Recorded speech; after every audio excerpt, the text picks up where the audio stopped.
Alright guys, welcome back to the A1 Combat channel. Today we're doing another Muay Thai journal, and I am going to cover something that I like to do personally when I spar and when I train. I like throwing teeps and front kicks, and from a few different kind of irregular positions. Some of them are traditional, but there's one specifically that I've been working on that I want to show you guys. I want to get it on tape so I can look at it later and have you guys judge it and comment on it. The teep and the front kick look similar to the untrained eye, but they have two very distinctly different outcomes. Yeah, purposes. So one, the teep is basically what you're doing is you're digging the ball of your foot into whatever body part you're aiming at. For the most part, I like to aim down the middle. Kind of it's like getting punched really hard, but imagine the force you can generate with a kick. So a teep is like a stopping kick. You can knock someone down, you can knock someone out with that, you can finish a fight with that.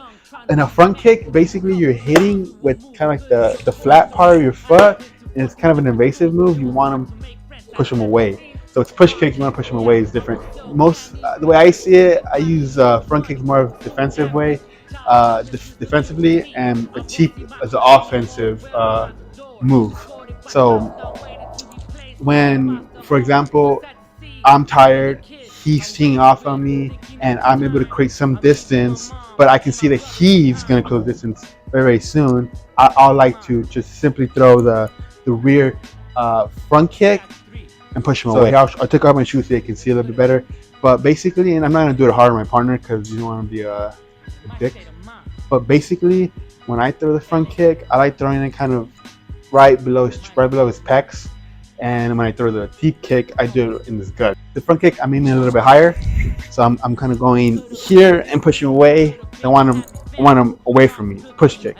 But the teep can work similarly when he's pressing you, or it can be even if you're in kicking distance. But oftentimes, I just like to throw it and see how they react to it, and eventually that sets up that brings the guard down, and that'll set something else up. But for the most part, for this video, I'm just gonna discuss the teep. With the teep, it's kind of difficult sometimes because they check it, and oftentimes your toe has to go through shin and knees and elbows. So sometimes it is dangerous because you could hurt yourself. And oftentimes I have really messed up toes from like trying to dig my toes into their guts. But basically, and the teep's a lot quicker in my opinion. So basically, I'm doing that. I'm kind of toe jabbing into his guts. This is how Silva knocked out Belfort, but he obviously aimed in the face. To the face. Yeah.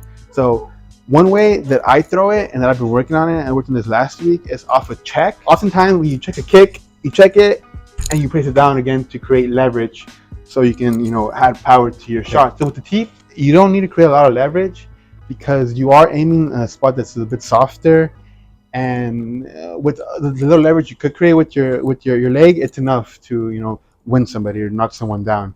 So sometimes, not always, but sometimes when I check a kick, he throws a kick, instead of dropping it down, I can leave it up as from check.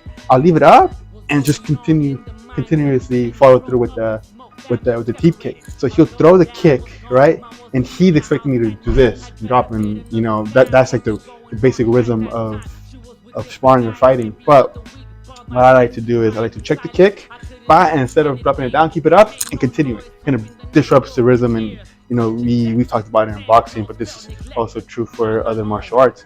So oftentimes I'll just randomly throw it from. So if you're in kicking distance, you're not really in punching distance unless they have really long arms. So oftentimes I'll just throw it and just see how they react to it, and then eventually you can work with the question mark kicks. But for now, for this purpose of this video, I will, if I'm being offensive, I'll just throw the teep kick and move around. Do the teep kick, move around, or sometimes I'll do the lead teep kick. I like doing that. That one's a bit more difficult because you do have to brace your rear leg and then throw it.